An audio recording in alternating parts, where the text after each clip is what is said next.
साथियों, मैं doctor Ajay Atharva academy के डिजिटल प्लेटफॉर्म पर आपका स्वागत करता हूं। आज हम एक कॉन्स्टिट्यूशन से रिलेटेड एक इम्पोर्टेंट टॉपिक लाए हैं, जिसका हमारे कॉन्स्टिट्यूशन में जो है 70 साल तक जो है लगातार वजूद बना रहा था, लेकिन 2020 से वो कॉन्स्टिट्यूशन से वो पार्ट जो है अब खत्म हो गया है।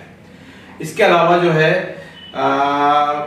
हमारे एमपी से अगर बात करें तो एमपी से एक व्यक्ति ऐसे रहे हैं जिनका नाम है फ्रैंक एंथनी, जिन्होंने उसको प्रावधान को लाने में जो है बड़ा योगदान दिया है। तो हम जानेंगे कि मैं किसकी बात कर रहा हूं, ठीक है। तो यहां पर हम जो बात कर रहे हैं, आज का जो टॉपिक है वो है एंग्लो इंडियन से रिलेटेड।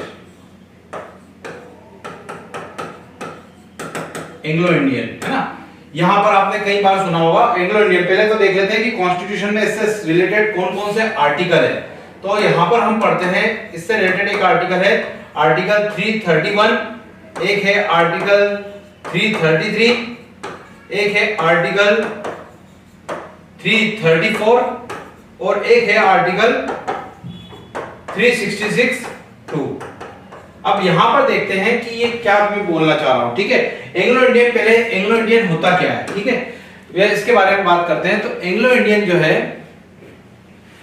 एंग्लो इंडियन जब ईस्ट इंडिया कंपनी के कर्मचारी भारत आए थे, है ना, तो उस समय जो है उस समय उनको जो है इंडियन महिलाओं के साथ विवाह करने के लिए बोला गया था।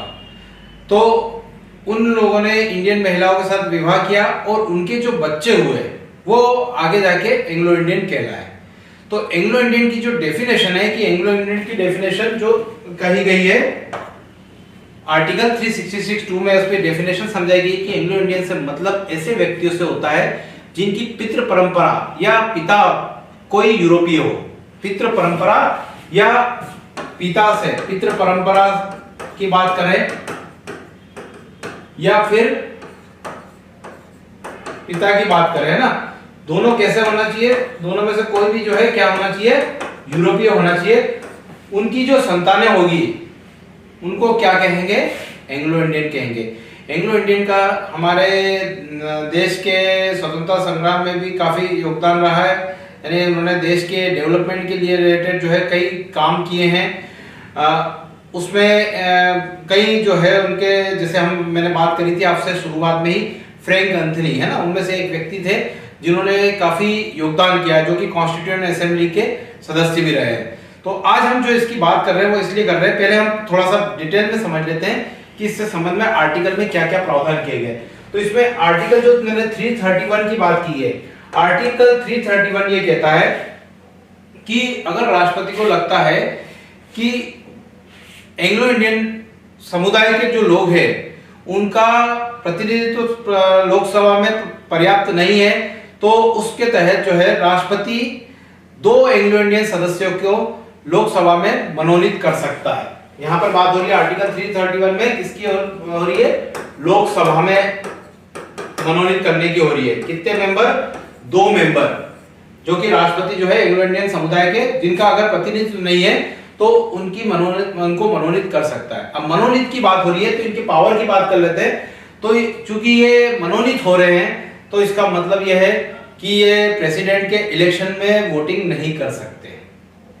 लेकिन प्रेसिडेंट की अगर इम्पीचमेंट की बात आती है, महाभियोग की बात आती है, यानी कि उनको हटाने की बात आती है, तो उसमें ये इनके पास वोटिंग राइट मिलता है।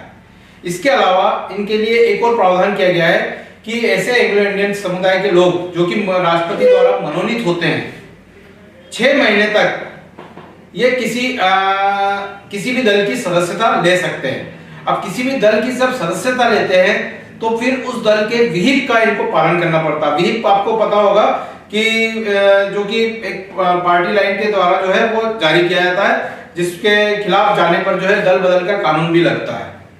तो यहाँ पर किसी दल की सदस्यता 6 महीने के अंदर, यानी 6 महीने के बाद में जो है ये किसी भी दल की सदस्यता ले सकते हैं और फिर उसके तहत जो है ये विहिप से बन जाते हैं। लेकिन अगर दल की सदस्यता नहीं लेते तो विहिप का इन पे कोई असर नहीं होता है। तो यहाँ पर हमने देखा कि इनके पावर क्या होते हैं। एक तो राष्ट्रपति के इलेक्शन में ये वोटिंग नहीं कर सकते हैं, लेकिन राष्ट्रपति के महाभियोग में ये वोटिंग राइट इनके पास पर्याप्त रहता है। लोकसभा में जो है दो सदस्य जो है, दो से ज्यादा सदस्य जो है वो इसमें मनोनीत नहीं हो सकते। क्लियर? तो ये हमने जाना आर्टिकल 331। अब यहाँ पर एक और बात की मैंने, आर्टिकल 333 सेम वैसा ही है, लेकिन ये स्टेट के लिए प्रावधान करता है कि अगर राज्यपाल को लगता है कि उसकी स्टेट में विधानसभा में एंग्लो इंडियन समुदाय का पर्याप्त प्रतिनिधित्व नहीं है, तो ये आर्टिकल 333 के तहत यहाँ पर बात हो रही है किसकी? राज्यपाल की। और 331 के तहत कौन कर रहा है? राष्ट्रपति कर रहा है ना? तो 333 के तहत राज्यपाल जो है विधानसभा में कितने मेंबर मनोनीत कर सकता है? एक मेंबर। ठीक है, तो चूंकि ये मनोनीत सदस्य, तो इसके लिए भी ये बात लागू होगी कि ये भी राष्ट्रपति के निर्वाचन में पार्ट नहीं ले सकता है, वोटिंग नहीं कर सकता है, लेकिन इम्पीचमेंट में ये पार्ट ले सकता है। ठीक है, तो ये आर्टिकल 333 की बात होगी। अब इंपॉर्टेंट जो आज मैं इस टॉपिक को ले रहा हूं वो इसलिए ले रहा हूं कि आर्टिकल 334 की बात कर रहे हैं हम, अनुच्छेद 334 की।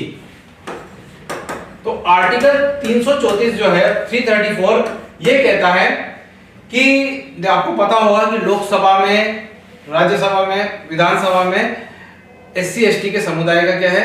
लोकसभा में और विधानसभा में जो है SC ST के समुदाय को जो है प्रतिनिधित्व दिया जाता है ना। सांसद के लिए और विधायक के लिए SC ST के लिए सीटें रिजर्व होती है, OBC के लिए नहीं होती है ना। यहाँ पे मैं एक बात क्लियर करना चाहता हूँ। तो 334 ये कहता है कि इस संविधान के निर्माण के 70 साल तक जो है प्रावधान किया गया था इसके तहत, यानी शुरुआत में 10 साल का था, फिर उसके बाद में बढ़ाते गए, अमेंडमेंट करते गए, और 70 साल तक ये प्रोसीजर जो है लगातार चलती रही कि संसद में जो है SC ST के समुदाय का और एंग्लो इंडियन समुदाय के लोगों का, एंग्लो इंडियन समुदाय के व्यक्तियों का को आरक्षण प्रदान किया जाएगा। ये प्रावधान लगातार चलता रहा, कब तक? 2020 तक ये खत्म होना था, ईयर 2020 तक ये खत्म होना था। ठीक है, ये 70 साल की व्यवस्था थी।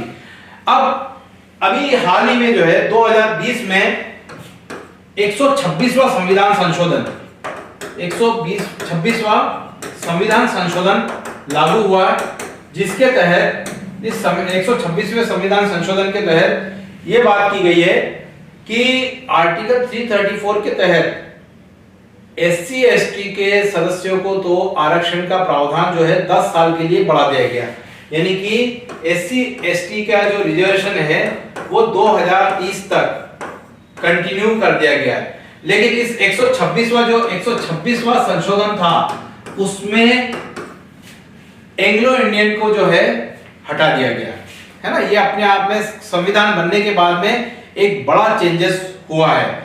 अब इसका मतलब यह है कि एंग्लो इंडियन के सदस्यों को 331 यानी 331 और 333 के तहत, 331 के तहत लोकसभा में और 333 के तहत जो विधानसभा में आरक्षण मिल रहा था, आरक्षण का लाभ मिल रहा था, जिसके द्वारा वो मनोनीत हो रहे थे लोकसभा में और आपकी विधानसभा में, तो अब वो प्रतिनिधित्व नहीं होगा। उसका रीजन ये दिया गया कि अब जो एंग्लो इंडियन समुदाय के जो लोग हैं उनकी संख्या जो है वो काफी कम रह गई है। अप्रोक्सीमेट जो राज्यसभा में जो डिबेट चली थी तो उस समय जो कानून मंत्री थे रविशंकर शुक्ला, उन्होंने जो है रविशंकर प्रसाद ने इसका डिबेट में बोला था कि लिखित जानकारी दी थी कि 296 मेंबर ही अब एंग्लो इंडियन समुदाय के रह गए, तो इसलिए जो है इनका आरक्षण का प्रावधान जो है अब समाप्त कर दिया गया है। तो ये एक अलग से चेंज हुआ है। अच्छा, अब मैं बात कर रहा हूं एंग्लो इंडियन की बात कर रहे हैं, तो एंग्लो इंडियन समुदाय में ये जो आर्टिकल 331 और 333 जो लाया गया था वो किनके लिए लाया गया, किसके द्वारा लाया गया था? तो उसमें एक व्यक्ति है जिनका नाम पड़ता है फ्रैंको एंथोनी है ना। फ्रैंको एंथोनी, इनके नाम से डाक टिकट भी जारी किया गया है। इनका जन्म जो है जबलपुर में हुआ था और all India Anglo Indian association के ये प्रेसिडेंट भी रहे हैं। ऑल इंडिया एंग्लो इंडियन जो एसोसिएशन था, जो कि एंग्लो इंडियन समुदायों के विकास से संबंधित एक संगठन था, उसकी स्थापना तो 1926 में हुई थी। उसके ये फ्रैंक एंथोनी जो है प्रेसिडेंट भी रहे हैं। All India Anglo Indian educational trust के भी ये अध्यक्ष रहे हैं और सबसे बड़ी खास ये है, एमपी के प्राइड के रूप में इसलिए जाना जाता है क्योंकि इनका जन्म जो है वो कहां हुआ था, जबलपुर में हुआ था। ठीक है, और फ्रैंक एंथोनी जो है वो हमारे संविधान सभा में भी सम्मिलित रहे थे और इन्हीं के प्रयासों से, फ्रैंक एंथोनी के प्रयासों से ही कॉन्स्टिट्यूशन में आर्टिकल 331 और आर्टिकल 333 ऐड किया गया था। तो ये जानकारी आपको अच्छी लगी होगी। तो आज के लिए हमने एंग्लो इंडियन के बारे में जो डिटेल की जो चीजें थी वो सारी चीजें जानी है। आप इसको बार बार जो है रिवाइज कर सकते हैं। आगे नेक्स्ट वीडियो ज्योग्राफी साइंस के लिए जो है मैं आपके साथ में लगातार बना लूंगा। Thank you very much.